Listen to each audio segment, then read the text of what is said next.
Some may find the following disturbing. Discretion is advised. The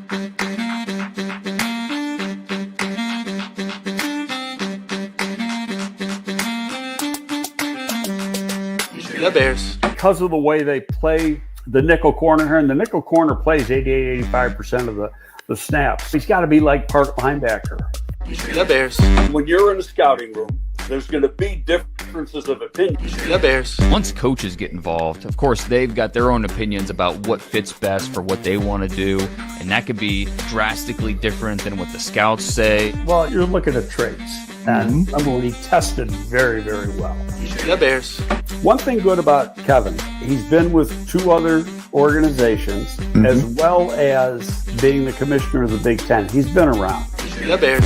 With Greg Olson, Jerry didn't want to get rid of him. I didn't want to get rid of him. Nobody wanted to get rid of him. One guy wanted to get rid of him, Mike Martz, because Mike Martz didn't know what the hell to do with him. We tried to talk Lovey out of hiring Mike Martz for a month and a half. He's playing zone, but number one, he doesn't get enough depth with the drop. But who the hell's giving? How many times does a 305, 310-pound defensive tackle drop into coverage, especially in a key situation? The Bears. Greg, why are teams wrong on quarterback evaluation so often? Number one, it's a hard position to evaluate. There's probably not as many real good quarterback evaluators as there needs to be. The Bears. The Bears.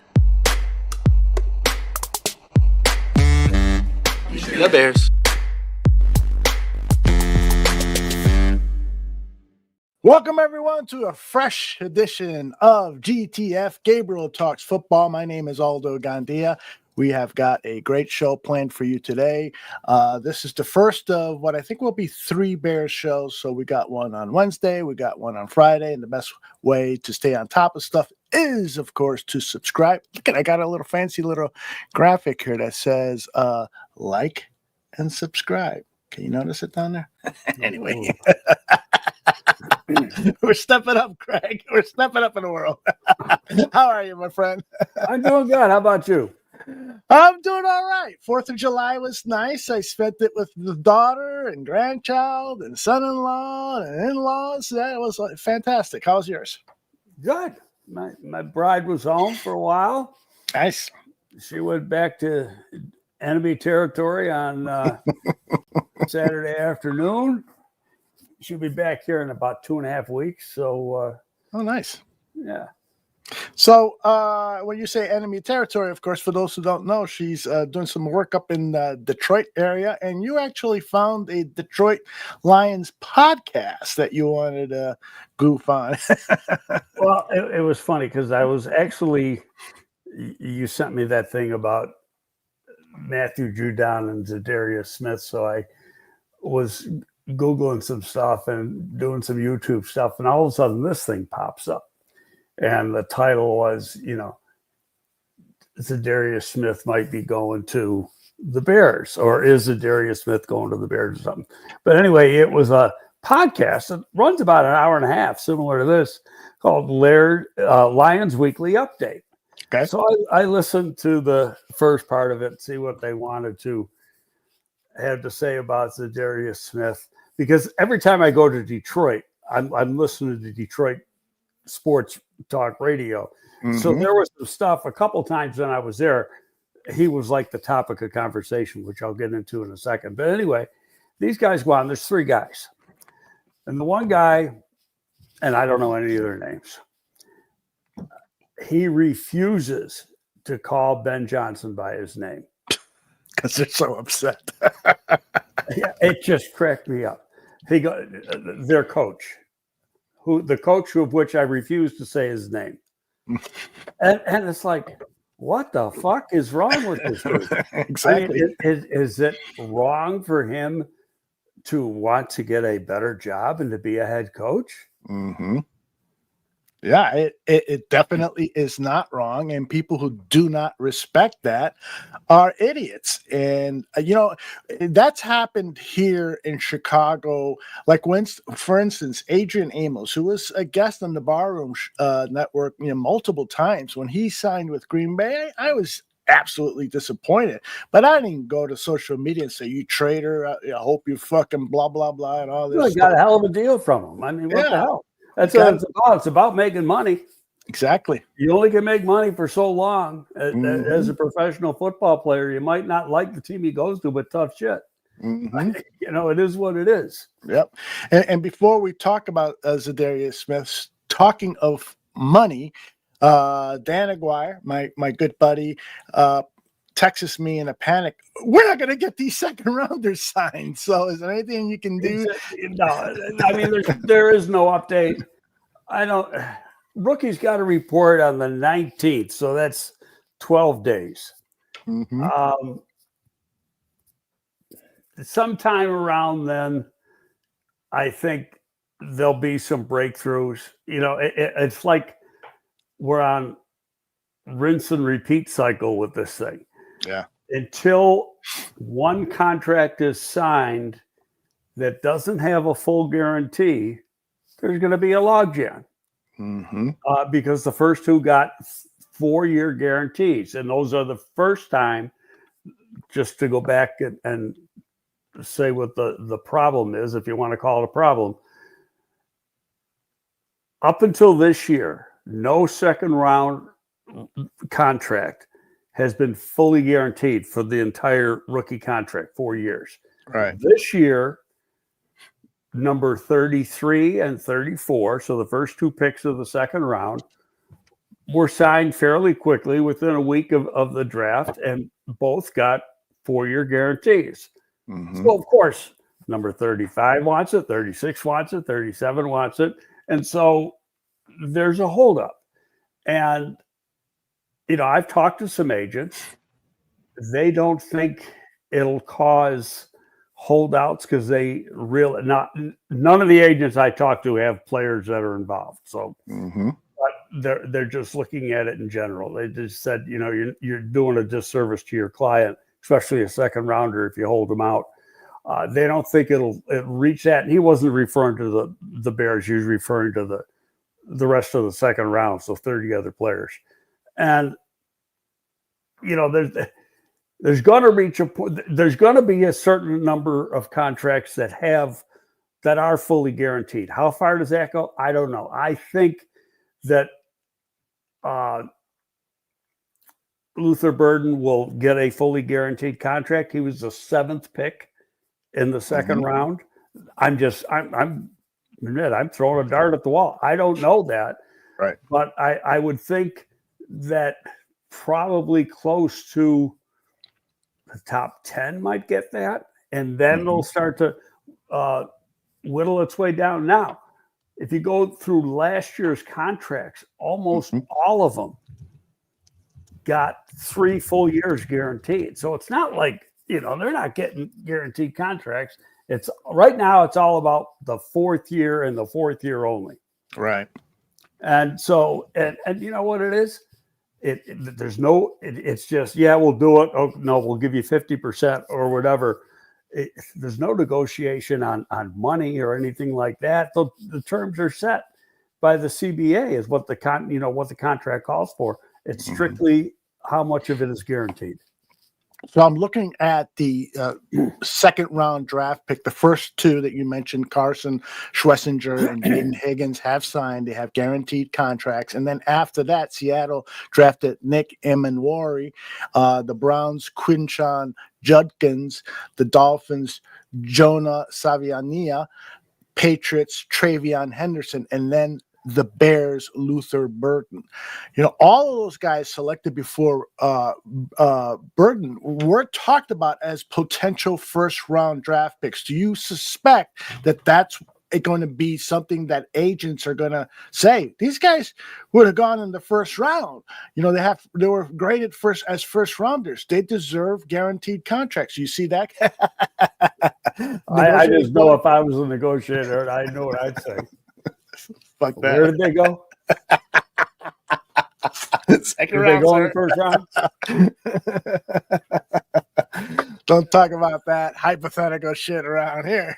No, but it, like I said, almost everybody got 3 full years last year. So it's something that's going to get worked out. It's a logjam now. People are still on vacation, probably another week and a half of vacation before they start coming back into the office. Can you get it done over the phone? Sure. Will it?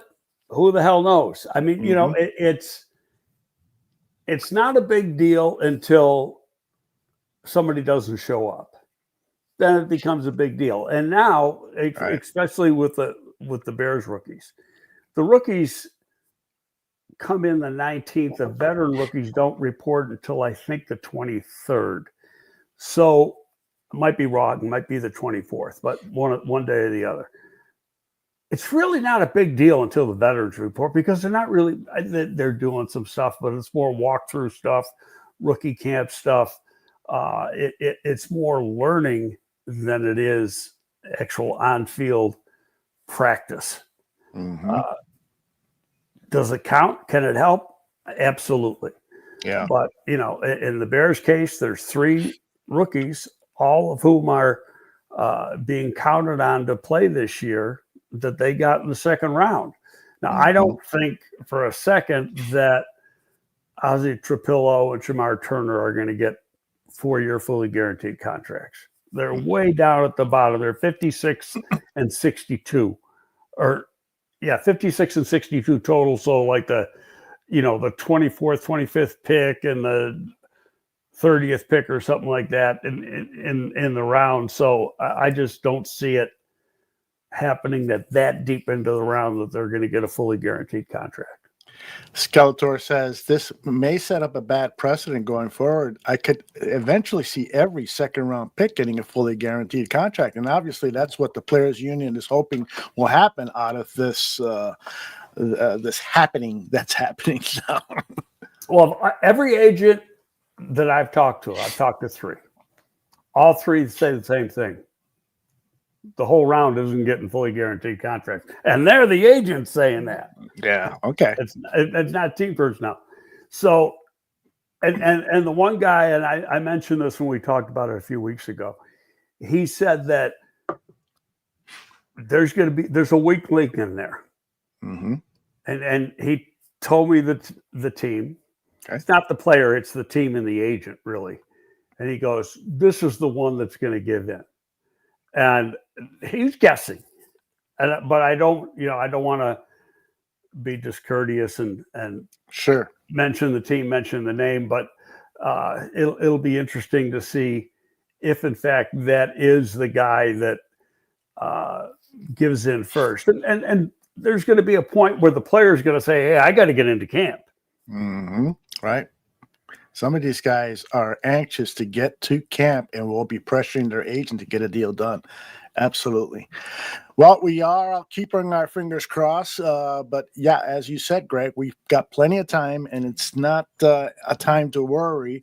We will start worrying. Aldo, they can do this in 10 minutes. I mean, it's not a long drawn out thing. Yeah. It's come to an agreement.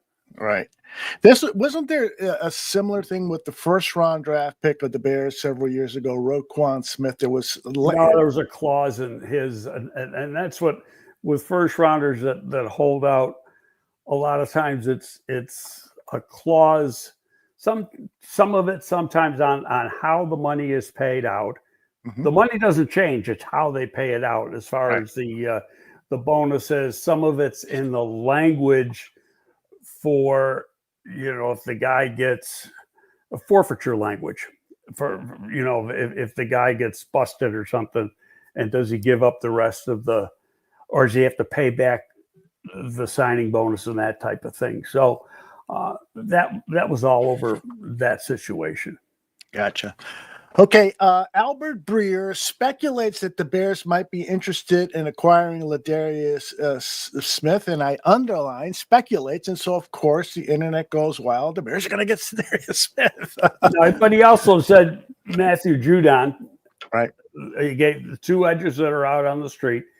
Now that's number one, strictly speculation on his part. Right.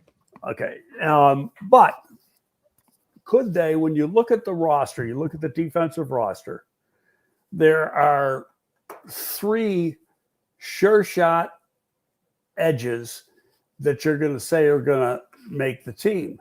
And that would be Montez Sweat.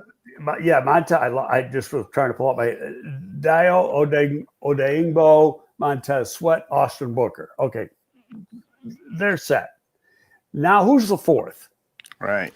Okay, and Coach mentioned at the end of OTAs that Dominique Robinson, he went out of his way to say he really had a good OTA. That's not unusual. The guy's a hard worker and he's a good athlete. He was he was a quarterback in high school and a wide receiver first part of his college career and stuff. So, yeah, he's going to be a good athlete. Problem is he doesn't make plays when he plays. He plays the run pretty good. Doesn't rush the passer worth the darn. After that, then you got Daniel Hardy, and they were going to work Daniel Hardy a little bit at outside linebacker as a Sam linebacker during OTAs. He's, as compared to what Dennis Allen has used in the past, he's undersized. He's a 6'2" guy, 242, 243 pounds. He can run. He's not a bad pass rusher, very good special teams player. But is he what they want as the 4th guy, being that he's as undersized as he is? So theoretically, you can say neither of those guys are real fits, and we want a sure shot. And then you could, you come in with Darius Smith or Matthew Judon. Interestingly, they are like an age a month apart. One's going to be 33 in August. The other is going to be 33 in September. Ooh, okay. Okay. So another thing that's kind of interesting is they both started their careers 1 year apart with the Baltimore Ravens. One was a 4th round pick. One was a 5th round pick, 1 year apart.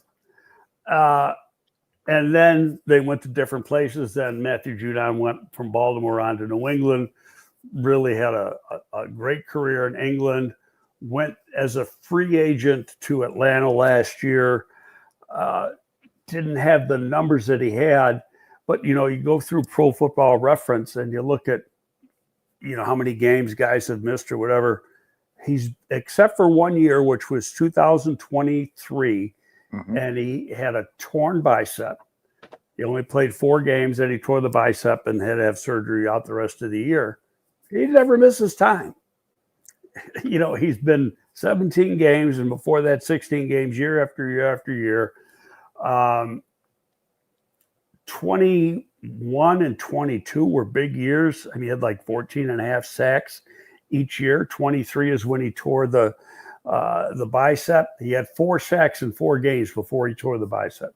And then last year, I think he had 5.5 in Atlanta, playing in a little different scheme. So now the question is, okay, is he slowing down and not what he was, or he's playing a different scheme, maybe didn't play as many snaps? I don't know the answer to that. The Bears do have 2 of his teammates from Atlanta on this roster, one being Grady Jarrett, the other being the center. So, Poles and the head coach, Ben Johnson, would have from those guys a pretty good scouting report as far as Matthew Judon, the person. The tape speaks for itself. Okay, now you got Zadarius Smith. Zadarius Smith, like Judon, has only had 1 year when he's missed time. His was 2021. He hurt his back in training camp, tried to play in the first game, couldn't do it. They put him on IR. He had surgery, came back, was practicing the last part of the season, was activated for their playoff game. And then the next year, put up pretty good numbers. In the last last year he played for two teams. He went to Cleveland as a free agent, and then Cleveland traded him to Detroit at the trade deadline. But he had, between the two teams, 9 sacks, played in all 17 games. So that's a pretty darn good number for a guy who was, 32 years old last season. Mm-hmm. Good motor guy. They're both about the same size, 6'3" to 6'4", 270 to 275 pounds. Coming out, they both ran about 4.72. Judon's arm length is a little longer than Zadarius Smith. Sacks, I think Zadarius Smith's got 69 total career sacks, and Matthew Judon's got 72. They're almost the same freaking player.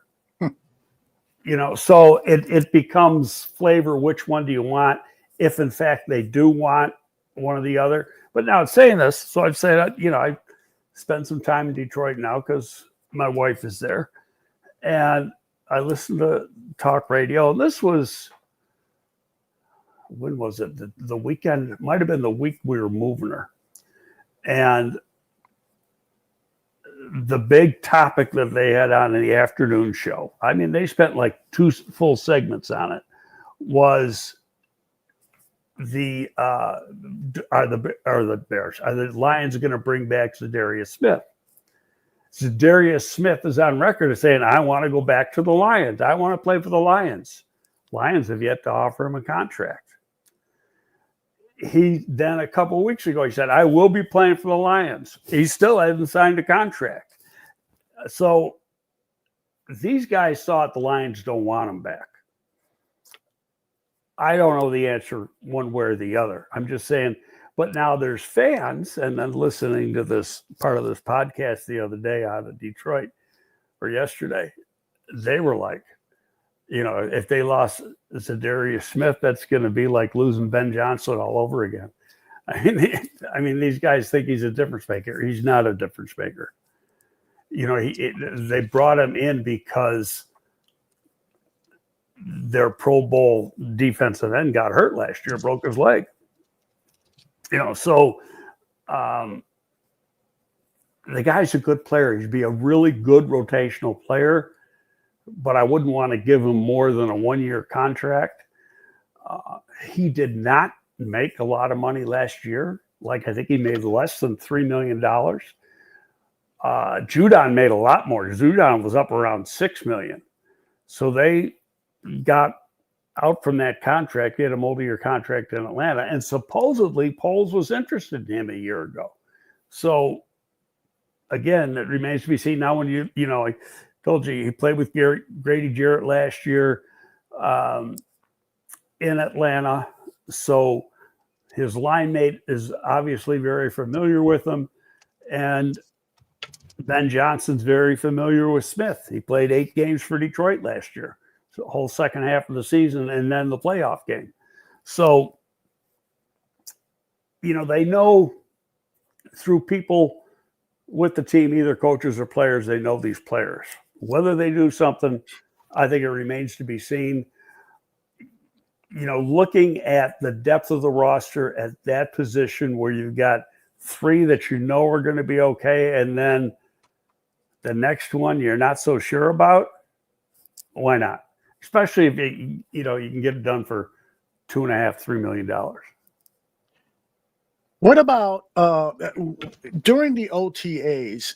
Can Dennis Allen and the coaching staff really make an assessment as to how big of a need pass rushers are, or are they really waiting for the pads to go on before they might pull the trigger on acquiring somebody? It's a good question. It's hard to see exactly what you got in OTAs, especially on the line, because you're not doing anything real live. You can see athleticism, you can see initial quickness, you can see some hand usage, but you're still not going close to full go. The thing is, the first 4 or 5 days of practice are like OTAs once camp starts, so there's no pads on, and so then it's you're almost in the game week before you put in, before you really get the pads on. Do they want to make that decision before then? Because if you want one of them or both of them could be gone by then. Mm-hmm. You just don't know the answer. Chris is asking, how quickly do the players pad up when they return in late July? It's usually about a week, right? Because they do some conditioning things first. They got to go through.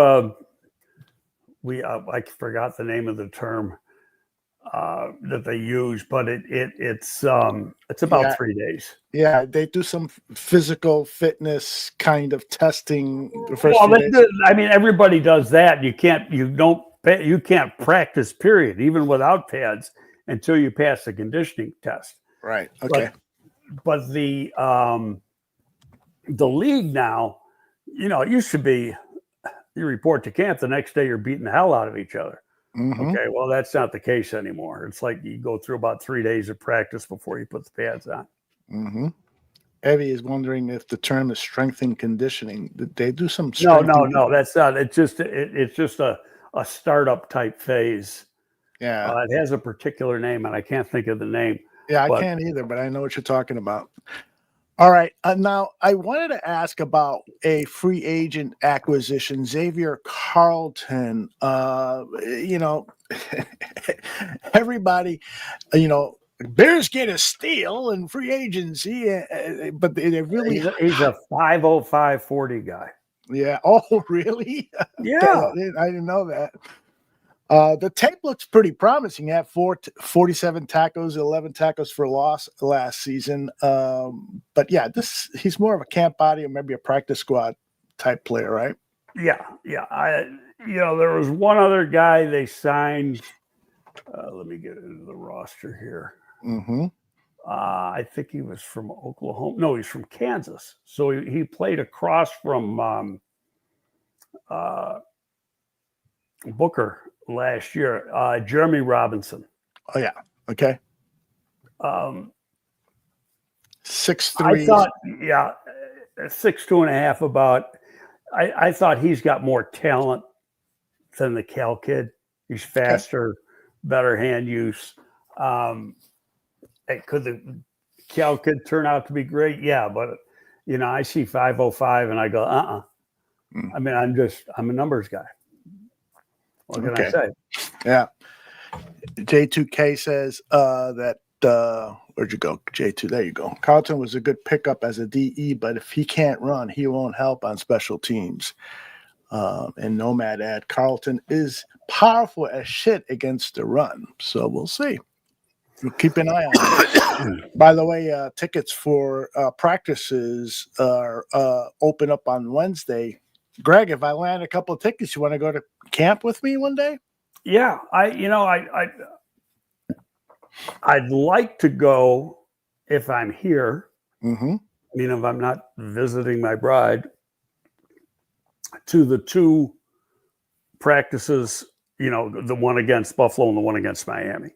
Yeah, those are going to be hot tickets. We'll work on trying to get those. Those would be fun.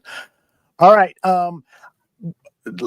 Taking a look at stay on when we're done, because I'm going to tell you how I know I can get one or two. I know I can get one. I'm not sure how I can get two, but I'll sneak in. No, I'll after it's over, I'll tell you. Okay, sounds good. All right, so and looking at these defensive line, what about Jamri Cromar? Any interest in him potentially making this team? Well, he did enough to land on the practice squad. That was last year's staff. That's right. He was with us last year. I forgot. Yeah. When you go back to his 2023 tape, and I think he went to James Madison, his a good portion of his sacks, even though he's like a 270-pound guy, and he played outside, but a lot of them were coming from inside, either 5 technique or into 3 technique or whatever. He's a guy that played outside and inside, but more of an interior pass rusher as far as where he got his sack production. Is he going to be as good as those other guys? No. And if you're going to I'm not a big proponent of signing a 33-year-old, but if it's a 1-year deal and he makes your depth that much better. Mm-hmm. And in both of those cases, just looking at the numbers, I personally think Smith might be a hair better than Judon, because Judon numbers fell off last year. Well, Smith had 9 sacks last year playing for 2 different teams. Mm-hmm. And he's been a productive as hell player. They've both been productive. I mean, they've both been really good. How much is left in the tank? Who knows? Right. And actually, you can look at it in a positive way. They didn't go through an off-season program. Darn well they were working out. So at least they didn't abuse themselves. Mm-hmm. And then go back a few years ago when they brought in Ngakoue. They didn't do that until like 3 or 4 days into camp. Yeah, that's right. Yeah. So let's take a look at the rest of the defensive line. The interior, of course, the big upgrade is Grady Jarrett. I wanted to ask you, what can this guy make other players around him better? Because I'm assuming that's a big reason why he was appealing to the Bears. Well, he's been productive for so long. He's not a big guy. He's a little over 6'1", 290-something pounds. He's got long arms, but real strong. Mm-hmm. I mean, he's I don't want to put him in. He's a Pro Bowl level player. Right. Explosive, strong, explosive, quick, 3 technique type player. In saying that, if Billings is going to be your starting nose, now again, who starts really doesn't matter because they're going to be playing about 50% of the snaps.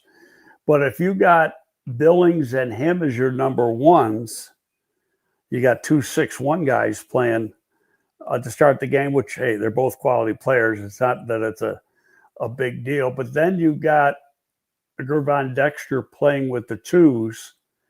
And if that website weight is correct, he's 326 pounds. And he's a chiseled 326. Right. He could be the nose, being that Shamar Turner really played a lot of nose last year. So I guess it'd be interchangeable. And, right. and we're not going to know that until we actually see how Dennis Allen uses these guys. Right. What I love about Jarrett, when we were just looking at those clips, that the guy is hustle. I mean, his motor runs and runs, and no question.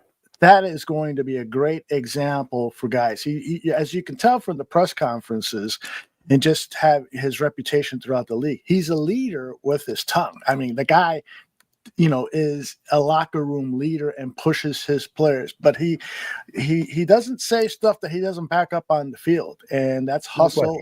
Yeah, so that is going to be huge. Could you potentially see him helping Zach Pickens, who is one of the more disappointing draft picks of the Ryan Poles era and might be on his way out this season? Can you see a guy like Grady Jarrett, motivating Pickens to work a little harder? Well, Pickens has got to motivate Pickens. There you go. And say, let's be fair here. He wasn't bad as a rookie. Last year he was hurt, missed a lot of time. Mm-hmm. So was it hurt, or did he hit his ceiling and this is as far as he's going to go? Right. Now, it's going to be interesting how many defensive linemen they keep, because if they keep 4 defensive tackles, Pickens, just looking at the depth chart, you got Grady Jarrett, Billings, Dexter and Turner. That's 1, 2, 3, 4. Okay, who's your? If you keep 4, you're letting Pickens go. You're letting Williams, who had a decent year. He had 3.5 sacks last year after they gave up, I think, a 7th-round pick for him at the final cut. I mean, there's some decent players that you're letting go. Could you get something for somebody? Maybe. I mean, that depends on who's looking and how badly are they looking. If they keep 5, and I'm not so sure they would, only because Deo can play inside and outside. I think if you kept 9 defensive linemen, you'd probably keep 5 edges, with Deo being the guy who could play inside and outside. But again, it's got to play itself out. Mm-hmm. Indeed. Elsewhere on this defensive line, I want to get your thoughts on what potentially could be the rotation, because there is a depth now, particularly in the middle of this defensive line. Billings and Jarrett, Dexter and Turner, Chris Williams, Ford impressed last season in his limited amount of snaps. What do you anticipate the rotation being on this team? Well, we just mentioned who the top 4 are, and I don't think any of those other guys are going to beat out those top 4. That's it. Okay. So it's how many do you keep beyond that? Mm-hmm. Mm-hmm. For practice. And then obviously, somebody could get hurt. Hopefully that doesn't happen. But if somebody does, they do have a little bit of depth behind it. Mm-hmm. How good, again, to me, Pickens is a question mark only because he was hurt last year. Very promising rookie. Coming out of college, I like Pickens better than Dexter, only their production, the way they played. But part of that was the way Florida played their defense. Right. Yeah. But I think, the one thing that has really jumped out about Gervon Dexter since he's been here, starting really after his rookie year, going last year in the offseason, this year in the offseason, you can see it's important to him. Mm-hmm. Football is very, very important to him. He works at it. He spends a lot of time in the offseason taking care of his body. His body's gotten bigger, stronger, more chiseled each year. He wants to be a great player. Can we say that about Zach Pickens? All during, I was looking for stuff on Zach Pickens during OTAs. Mm-hmm. Wasn't a frickin' word, one way or the other. And some people said he missed a lot of time. And I don't know if how accurate that is, but I think he's a big wild card right now because I shouldn't even say wild card. I should say question mark. Yeah. I agree with that. Now, Dexter and Turner are capable of playing outside too, so that could help the defense. Well, that's what fans say. I don't know if I agree with that. Okay, tell me why. Dexter, how many 326-pound guys are you playing outside? Not many. Okay. And Dennis Allen, somebody asked Dennis Allen that question in one of the coordinator pressers during OTAs, mm-hmm. and he specifically said he's inside. Oh, okay. And like he ended it right there. He's playing inside. Basically he said, until he knows everything there is to know about playing inside, we're not thinking about anything else. Oh, that's kind of a surprising statement, but logical for sure. I mean, he demands so much versatility from his players that I'm surprised that he would say that about any player, really. But it makes sense. Well, I think part of it is that he's a rookie. Yeah, for sure. And so you've got it's a big jump from college to the NFL. They did some two gapping at Texas A&M. This is more of an attack scheme, so you've got to change the way you play a little bit, and because you got to be more on attack. So he's got to learn the fundamentals and the technique of being inside before you can say, well, let's teach you two positions and really fuck you up. Yeah, exactly.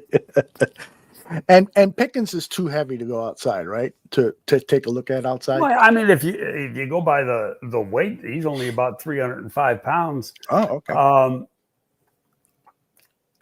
Turner was like 294 at the combine. At the Texas A&M Pro Day, he was a little over 300, maybe 301. He's listed on the Bears website at 290, 292, something like that. I'll tell you, the guy he reminds me of, when you watch the tape, he's so freaking strong. Even though he's only a 295, 300-pound guy, but he reminds me of Tommy Harris. Yeah. Okay. He's so freaking explosive and so quick.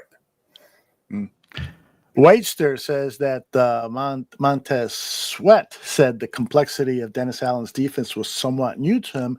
Would you, Greg, place Allen in the same class as Fangio in terms of being a mad scientist, being an innovator? I don't know enough about him to say that. Mm-hmm. We got to watch. He's had a very strong reputation going back at least 10 years. I mean, that's why he got his original head coaching job. Yeah. As a defensive coach. He got 2 head coaching jobs. Mm-hmm. So inherited the one because, Sean Payton kind of stepped down as head coach in New Orleans, or retired, however you want to say it. But he still had 2 different head coaching jobs, and a lot of that is because of the way he's handled the defense, both as a coach and leader and as how he designs things. He's going to mix things up a lot more than we saw last year. As far as personnel, you're going to see a lot more press coverage, which I like, from your corners. So, I mean, the whole thing's going to be interesting, but is he Fangio? Well, you look at what Fangio did here and the defense he was running in Philly last year, and they ain't close to being the same. But part of that is the way it's the trends of the league, and the league is a nickel league now. Mm-hmm. Okay, so you're playing with 4 guys up front. In many cases, 2 guys are down, 2 guys are up. Sometimes they leave it up to the player. Do you want to play up? Do you want to play down? and 5 defensive backs. Mm-hmm. So the base 3-4, you don't see that much anymore. Yeah. Got some good comments here I want to share. J2K starts with Allen and Fangio are very different. Fangio is a master in cover 3. Allen does a lot of mixing up of his defensive line assignments. And then Nomad follows with Allen likes to stunt with defensive tackles and ends. Finding the right combos is what he's looking for. He does love to get a pass rush out of the front 4 guys. And sort of like Fangio, is sometimes a little reluctant to blitz because he's preferred to get the rush from 4 guys. But if it's not coming, he will blitz, is what I've read about Dennis Allen. Yeah, and so will Fangio. Mm-hmm. You look what Fangio blitzed a lot last year with his linebackers at Philadelphia. Yeah. Interesting. We got a Detroit Lions fan here. It says Deo Odebango reminds me a lot of Reggie White. Yeah. He's not as big as Reggie White. Reggie White was 300 pounds. That's sarcasm there. Let's see. Mr. I got to tell you, there was a play that I'll never forget about Reggie White. Mm-hmm. Mm-hmm. And we had a right tackle in New York who went to Cal, if I remember, and I can't remember his last name. He was a starter for a couple of years. And Reggie, there was a couple times where Reggie, does his power rush move and just comes in at it like this. Yeah. Literally picked him up off the ground a foot. Jeez. Just destroyed him. And it's like, You don't see guys who can do that. That's how powerful Reggie White was. Amazing. Mr. Shorty says, who was it that reminded you, Greg, of Tommy Harris? Who in Shamar Turner. Shamar Turner. That's interesting. Hey, not a bad. And that's on movement skills and explosiveness. Okay. All right, let's take a look at the rest of this defense. Front seven. Edmonds, Carl Jones Jr., TJ Edwards, Eamon Bimiga, Power Echoes, Noah Sewell, Ruben Eppolite, and Swaze Boseman are the top candidates for how many linebackers are going to carry? If you go on the last 2 years, 5. Okay. So who's the dark horse here to make the team? Is there Power Echoes, or Swaze Boseman, or those camp bodies?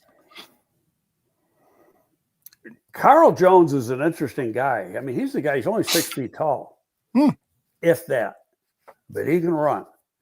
And he played edge at UCLA a little bit, opposite the Colts' first-round pick a year ago. Mm-hmm. And he's a pretty decent pass rusher. Very, very athletic, very explosive guy. Can run like hell, but he's undersized. He's 5'11" and a half, 6 feet tall. There's talk that he's going to interchange TJ and Edmonds and put Edmonds at the will and TJ at the mic. I think he'd be doing Edmonds a favor doing that myself. Hippolyte played the inside at Maryland, almost like a Mike at Maryland. Very instinctive guy. They've been playing him in camp at Sam, but how often does the Sam actually get on the field? Right. So he's got, if he's your starting Sam when you play with 3 linebackers, which might only be 15 to 20% of the snaps, then he's got to be able to play back up at either Mike or Will, or perhaps even both. They drafted him because the coaches really wanted him. They talked about him at the end of OTAs. He is going to be on this football team. There's no question. They got a 4th-round pick on him. So that's 3 right there. Who's 4 and who's 5? I don't have a freaking clue right now. Yeah. I think Sewell, who was a 5th-round pick, has been a disappointment. He's been hurt most of his first 2 years. Yep. And Kay says that he's pretty slow also. I didn't notice that. I thought he he ran coming out of college, but you don't see it. Now, Ogbagminia, or whatever the hell you say his name, he's a hell of a special teams player. Yes, he is. So it's like, they signed him to a 2-year contract as a free agent a year ago. Didn't pay him a lot of money, but he did his job on special teams, and he can earn his check playing if he's got to play. So to me, he's 4. It's really who's 5, and that'd be Sewell or Jones.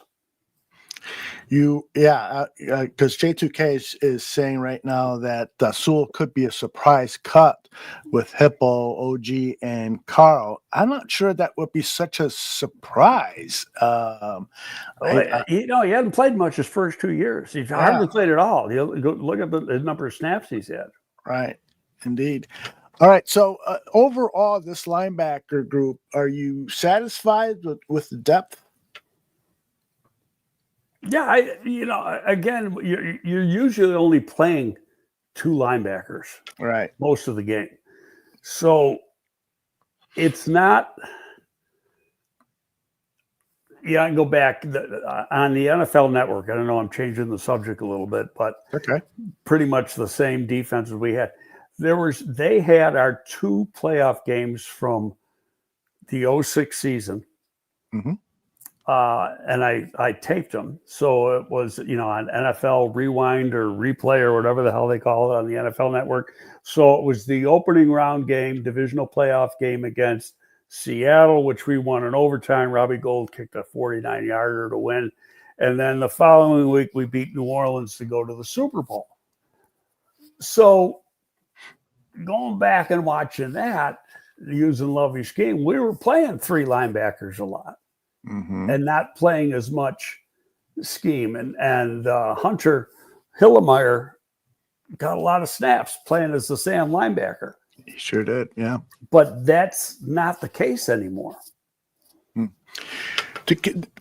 Greg, can you see the trend going back to playing 3 linebackers? Because it seems like offensive coordinators are now trying to swing the pendulum back by running the ball more. You know, the copycat league. They run the ball more, but they're still playing with 3 wide receivers and spreading you out, and so you got to have 3 corners on your 3 wideouts. Yep.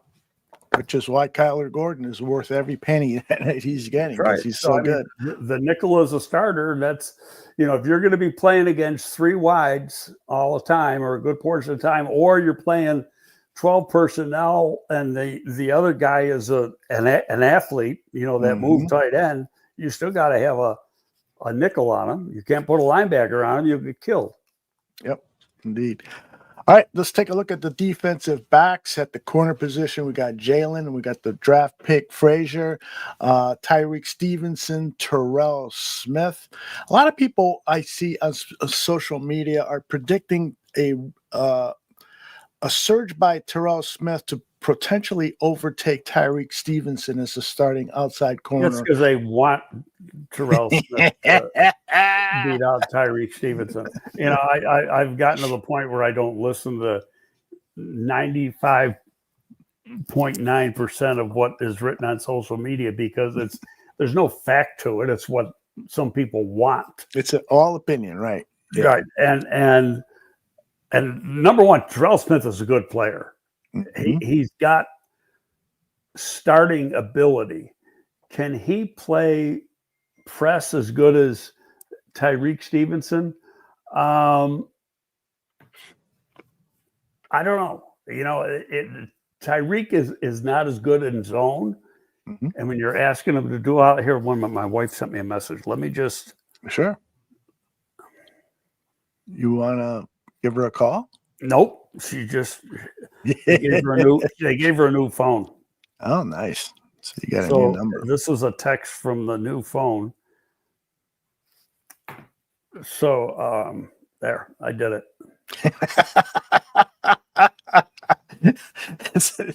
Reluctantly, huh? Well, no, I just sent her. I said, okay, I'm on a podcast. So I'm sorry. So where were you? I forgot what we're talking about. Terrell Smith is a good player. Can he play press like Tyreek Stevenson? I don't know. Tyreek has look. He made some bozo plays last year, especially in Washington. So fans are unforgiving. I'm not like that. I look at talent and and the guy's mature. And the one thing he has done is he's owned it. Yep. And that's the first step. Now he wants to make a living playing NFL football. If he wants to make a living playing NFL football, he'll put that behind him. He's got a very good defensive back coach in Harris. And so I think he'll get the most out of him. I think it's going to be an interesting battle, put it that way. Yeah. There is a lot of good depth there. But as who was it that said that Skeletor, hopefully there's no injuries, particularly at that safety position. All right. Let's talk about some of those other guys. Where'd my graphic go? There it is. So we talked. Blackwell is your backup nickel. He can't do everything that Kyler Gordon could do. He's not as tough or as physical against the run. He's a good cover guy. He does a good job on teams. So I mean, he's a good, solid backup. And he's going to get you out of the game or play a game if Kyler Gordon can't go. It wouldn't shock me to see if somebody gets hurt, like a Kyler Gordon gets hurt, that you would see maybe a Terrell Smith move inside in that position because he's a physical player himself. And he's a big guy now. Like he's over 6'1", over 200 pounds, and runs a 4.4. So I mean, he's no slouch. The guy's a really good athlete. What do you are you happy Jonathan Owens is back? I mean, he did sign a 2-year contract, so it's not a surprise. But Owens, yeah, I mean, he's another guy that's a really good teams player. Mm-hmm. Yeah, and did not play poorly when Brisker was out. Elijah Hicks really got more play time.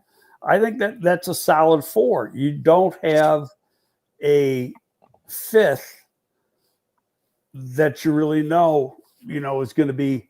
Now, who's the Major Burns is a guy that's talked about a lot. One of the undrafted free agents. Which one? Well, the one that they talk about is but I don't like him as much. Tyshim Johnson is the guy I like from Oregon. It says on the ESPN Oregon State he's from Oregon. Because he'll knock your head off. He's short, which you don't like, but he is a big hitter. He's got good ball skills. I'm not as big a Major Burns guy as some of the other fans are. He's not a bad player. He's not a hitter or as aggressive a player as Johnson is. And so, when you get to that backup safety position, those guys got to be teams players. That's a very important part. Your 4th and 5th corners, your 4th safety have to be team players. Your 3rd and 4th line, or 3rd, 4th, and 5th linebacker have to be teams players. And there's times when the better player could get cut because he's not as good a teams player. And then hopefully stash him in the practice squad. But yeah, you're absolutely right. There's a lot of times people are wondering, why was this guy cut? Because he's not as good on teams. That's usually the answer, indeed. Okay, anything else regarding this Bears defense, whether it's in the front 7 or in the back 4 or 5 guys that you want to comment on? No, I know a lot of fans are concerned about the depth at the safety position, and I've said it all along. There was good safeties available in free agency, even after the first wave.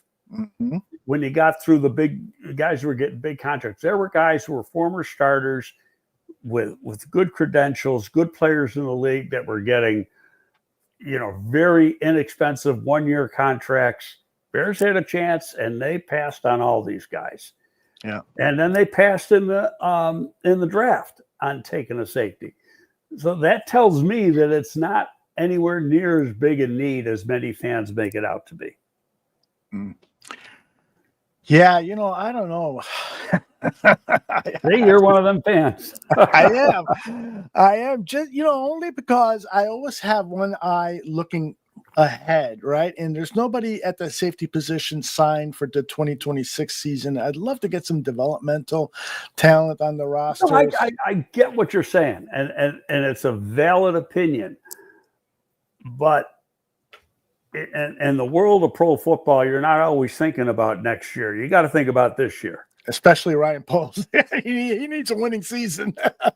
So it's, I'll worry about it next year.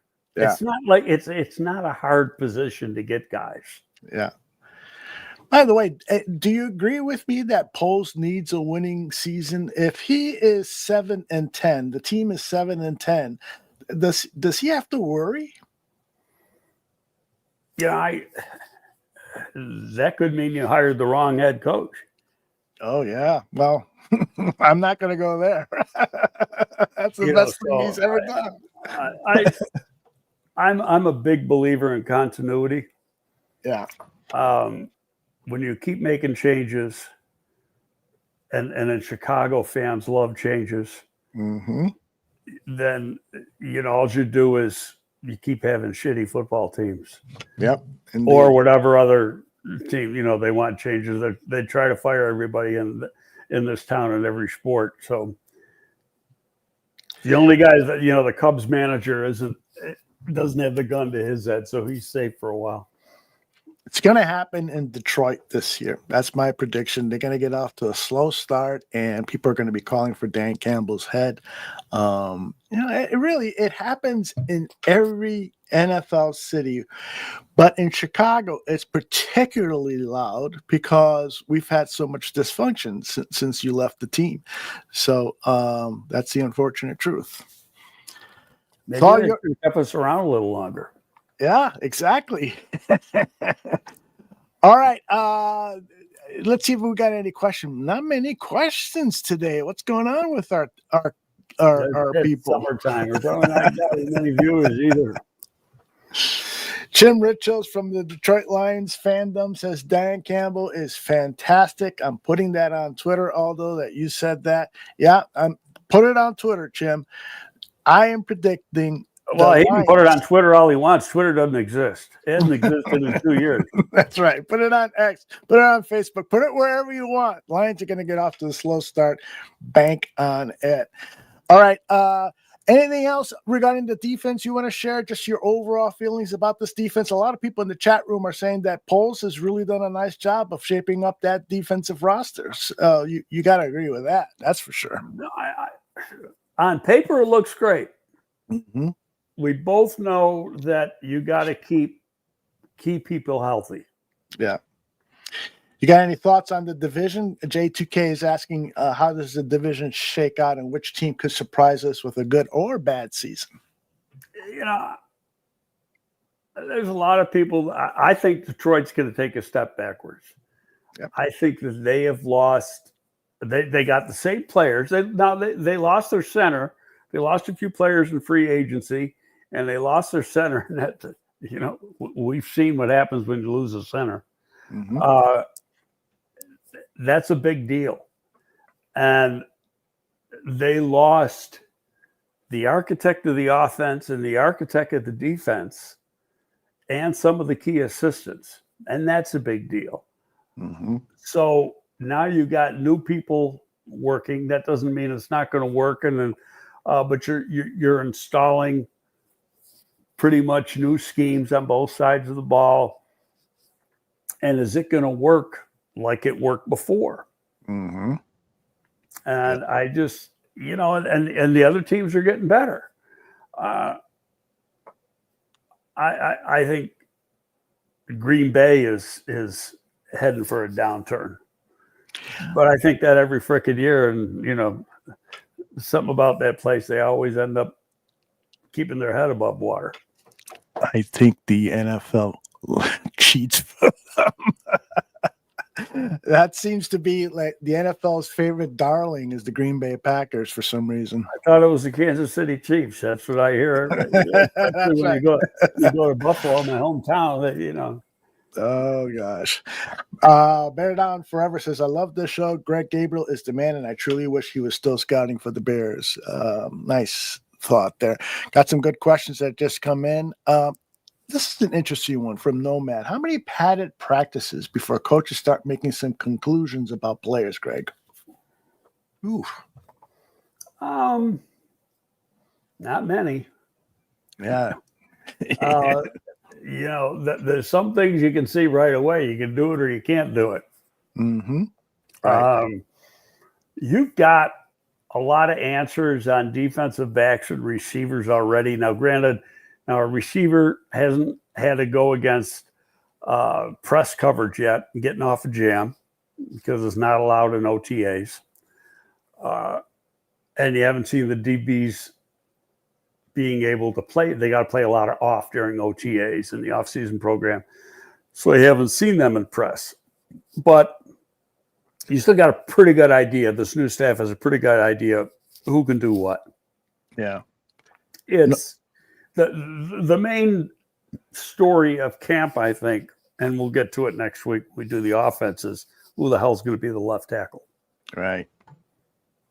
That is the great mystery. And I'll tell you, just getting ahead of ourselves a little bit.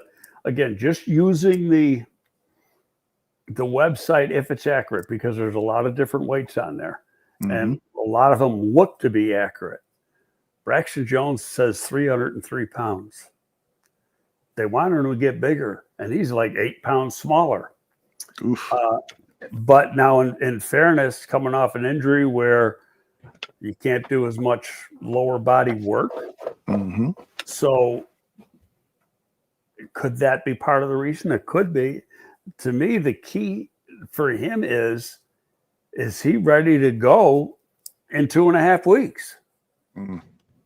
Because if he's going to miss any time, if he's a PUP guy, I think he's dead in the water. Greg, remind us what PUP would do in terms of his availability. Well, PUP is a daily thing until you get on in-season PUP, and then you got to miss 4 games. It means you can't pass the physical yet, so you can't practice. Okay. Physically unable to perform. So, and if you're not ready to perform and do everything in practice, you go on PUP. Mm-hmm. And you have to meet certain criteria to get off of it. Some guys are on a day or 2. Some guys are on a week.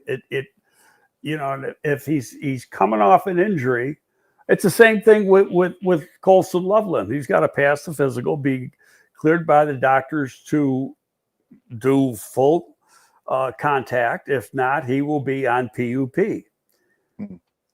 Now, he may be, because the injury, and it's only a designation. It's really the same thing, because his injury is not an NFL injury. It occurred in college. It may be he would be placed on NFI, which means non-football injury. And it's a non-football injury because it's a non-NFL injury. Mm-hmm.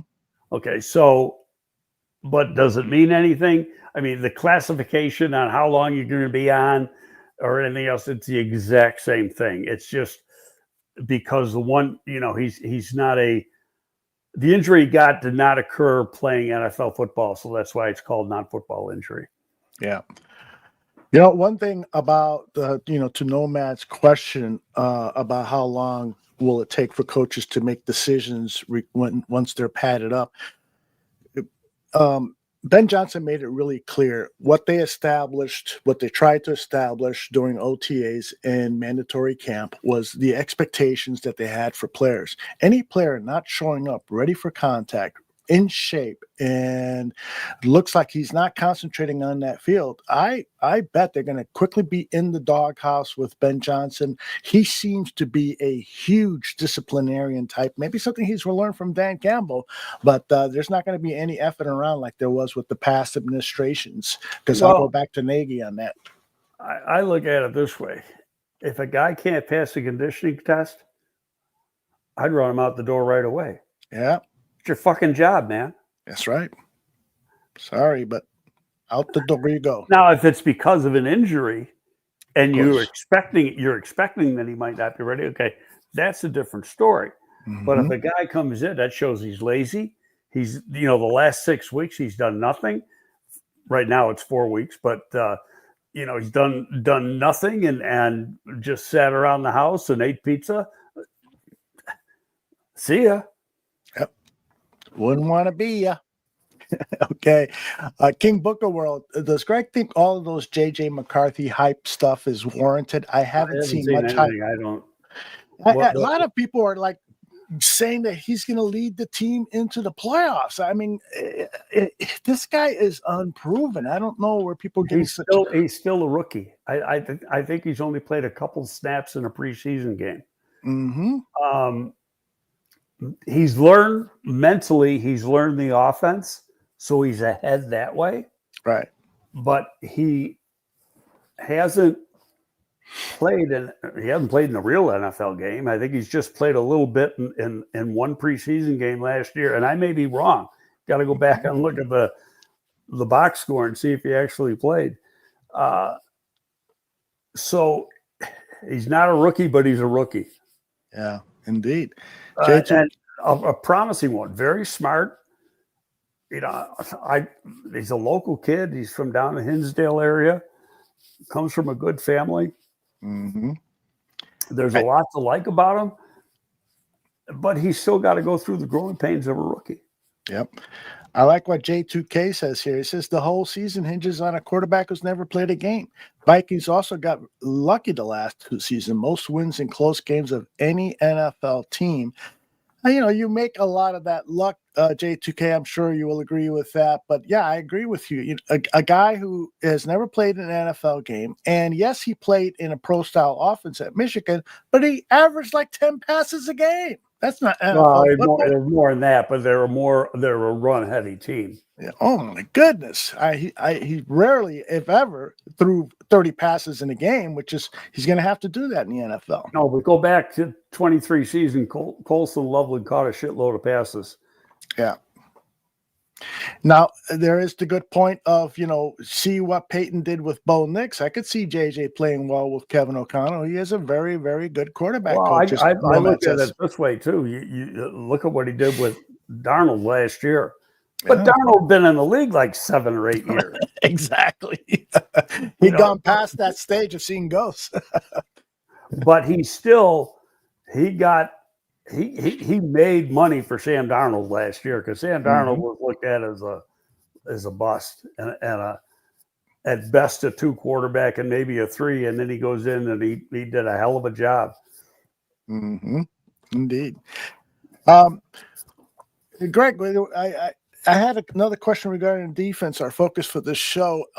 Regarding the coaching staff, outside of Dennis Allen, on his position coaches, is there a coach on that team that you're familiar with and that you think could bring great value to this team? And would it help if I open up who is on that defensive staff?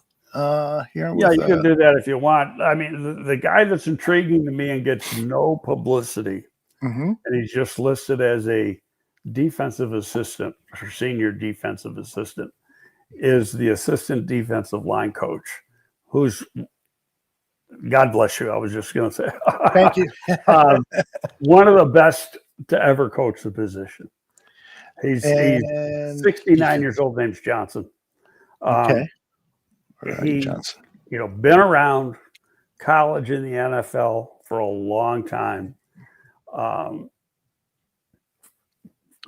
Johnson. He's just one of the best. And you got him, they brought him out of retirement. Mm-hmm. Yep. Al Harris is getting a shout out from J2K, the cornerbacks coach. A lot of people are excited to see how he's going to work with Tyreek Stevenson. Bill Johnson, by the way, comes from the USFL. Well, UFL or USFL. Yeah, he did. He coached a year there, and they won the championship. But he's coached in the NFL. He's coached in college. He's a legend in college. A lot of time in the NFL. Just noted around football as being one of the best defensive line coaches there is. But he's slowed it down the last few years, and he is 69 years old. But so is Dan Rochar's no spring chicken either. All right. Yeah, I love it when they bring in these veteran coaches who've got experience. And Smith, the linebacker coach, he's on the other side of 65. Wow. What I think is hilarious, not hilarious, but ironic or whatever. The defensive line coach last year, what was his name? Preston Smith? Was that his name? Defensive line coach last year? Yeah. Preston? I don't think it was Preston. Well, help us out, chat. Okay. Defensive line coach last year. He is the son of the linebacker coach this year. How does that work? and Johnson doesn't, gets rid of him, brings in his own people, and then hires dad. That is wild. It's a Washington. Eric Washington. Washington was the defensive coordinator. Right. Oh, you're saying the defensive line coach. Okay. So somebody else will venture a name. But I do like the diversity of I'm this. gonna look it up right now. We're doing it. Let me just The see. diversity of this coaching staff is really impressive. Now, of course, the results is the main thing. But man, you've got players of different ages, players who have played the game, guys who have coached for decades, and so forth. This is going to be a really interesting. The social media team for the Chicago Bears does some good work. I'd love to see some behind the scenes stuff with the coaches working with these players, and maybe they already have posted something. I haven't been keeping up to date with the Bears videos recently, but we'll see. No, I don't think that everybody's on vacation. They haven't had anything out lately. Yeah. AW is You know what's asking. kind of interesting though, and there were some fans that caught up on it, and I don't know why the Cubs had it. The little running back for New Orleans throughout the first pitch at the Cubs game on Saturday. Yeah, what was that about? I mean, he's got like no connection to Chicago. Interesting. AW wants to know, can players voluntarily work with individual coaches right now, or is that not allowed by the league? Not allowed. Not allowed at all. Just doesn't that seem like silly? I mean, it's something that the union wanted in the collective bargaining agreement? That's a union thing. You can work with your own coach. Right. You know, like you can have a private coach, and right. You can, and guys do that. You're going to see probably starting this week. There's guys either somewhere else, or they'll start gathering here in town somewhere and doing different types of workouts. And a lot of them, position group type workouts. We haven't seen anything as Caleb worked with the receivers during the time between the offseason program ended and now. Could they have gotten together somewhere? Probably did. Where? Who the hell knows?